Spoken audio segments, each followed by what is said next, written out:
Success అనేది చాలా ఓర్పుతోనూ, prayerful లైఫ్‌తోనూ కూడుకున్నది. ఈ రెండూ లేకుండా సక్సెస్‌ని అస్సలు ఎక్స్‌పెక్ట్ చేయొద్దు. ఎందుకంటే నీకు టైం వేస్టు, నీతో ఉన్నవారికి అస్సలు టైం వేస్ట్.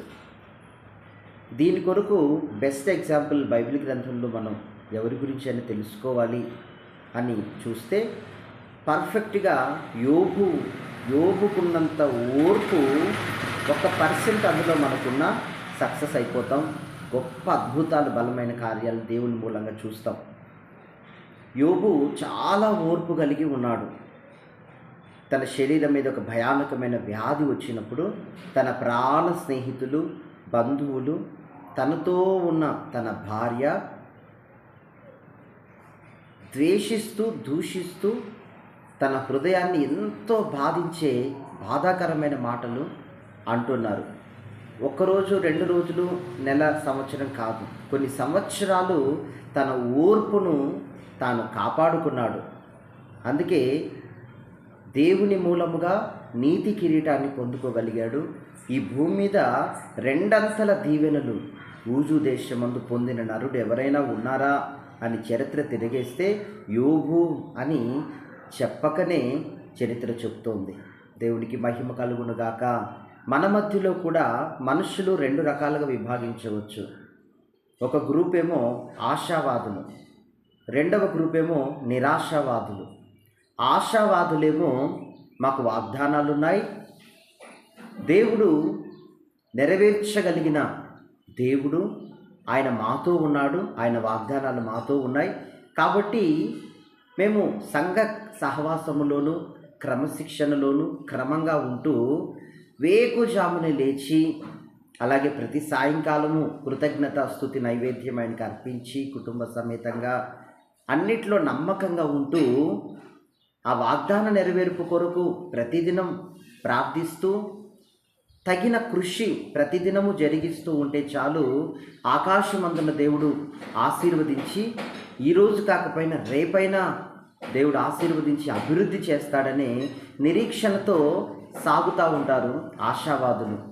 వాళ్ళకి నెగిటివ్ పీపుల్స్ ఎవరైనా ఏదైనా నెగిటివ్గా మాట్లాడితే దులిపేసుకుంటారు, పట్టించుకోరు.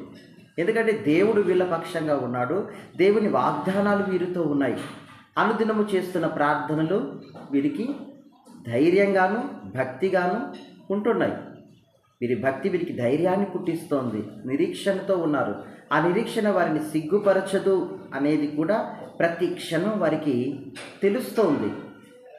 నెగిటివ్ని పట్టించుకోరు, అస్సలు పట్టించుకోరు, వినరు, పారిపోతారు. నెగిటివ్ పీపుల్స్ ఉంటే దూరంగా 10 అడుగులు దూరంగా ఉంటూ చాలా ప్రత్యేకంగా ఉంటూ దేవునికి మహిమకరంగా ఉంటారు. కానీ నిరాశావాదులు అని అంటున్నామే, ఈ గ్రూప్ వారు వచ్చేసేసి ఇక అంతా అయిపోయింది, నేను నొయ్యో గుయ్యో చూసుకోవాలి, అందరూ చనిపోతున్నారు, నేను ఒకరోజు చనిపోతాను, ఎందుకు కష్టపడాలి, ఎందుకు కృషి చేయాలి, ఎందుకు సంపాదించాలి, ఎందుకు ఇతరులకు నా తదనంతరం ఎవరో ఎందుకు తినాలి, నేను నా వరకు నా కుటుంబం వరకు ఉంటే చాలు కదా అనని అక్కడే అణుచుకొని అక్కడే ఉంటారు. వాళ్ళు ఇదన్నారు, వీళ్ళు ఇదన్నారని అవి ఇవి పట్టించుకుంటూ ఆ నెగిటివ్తోనే బ్రతుకు దినములన్నిట గడుపుతాడు. బంధువుల కోసం బ్రతుకుతాడు, వీళ్ళు ఏమనుకుంటారు, వీళ్ళ కోసం బ్రతుకుతాడు, వాళ్ళ కోసం బ్రతుకుతాడు. ఇట్లా ఉంటుంది. కాబట్టి ఆఖరిగా ఆయుష్ కాలం అంతా ముగించబడుతుంది. ఆఖరిలో కూడా వీరు తీసుకున్న సిద్ధాంతం ఏంటి, ఏ రోజుకైనా చనిపోతాం కాబట్టి ఎందుకు చేయాలి కదా, మరణం రానే వస్తుంది, వీరు తల ఉంచుతారు, సర్వసాధారణంగా మరణిస్తారు, ఎవరు పెద్దగా వారి విషయాన్ని పట్టించుకోరు. ఆమేన్. కానీ మనం ఆశావాదులుగా ఉండి దేవుని కొరకు తేజరిల్లాలి. ఎందుకంటే మీకు తెలుసు, బైబిల్ గ్రంథంలో ఒక అద్భుతమైన మాట ఉంది. దేవుడు మనం విత్తిన దానికి శరీరాన్ని అమర్చుతాడట. మనం ఆశిస్తే ఆ ఆశకు ఆయన నిరీక్షణను, నీరును పోసి దాన్ని కార్యరూపాన్ని దాల్చి వెలుగులోకి తీసుకొస్తాడట.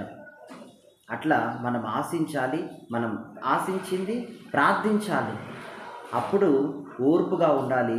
కొన్ని దినాల తర్వాత మనం విత్తిన దానికి శరీరం వస్తుంది, వేరు వస్తుంది, మొక్క అవుతుంది, చెట్టు అవుతుంది, ఫలములు, పువ్వులు, కాయలు ఘనమైనటువంటి రీతిలో దైవ కార్యాలను మనం చూడగలుగుతాం. అంతలా దేవుడు మన కన్నులను, మన ఆత్మీయ స్థితిని వెలిగించునుగాక.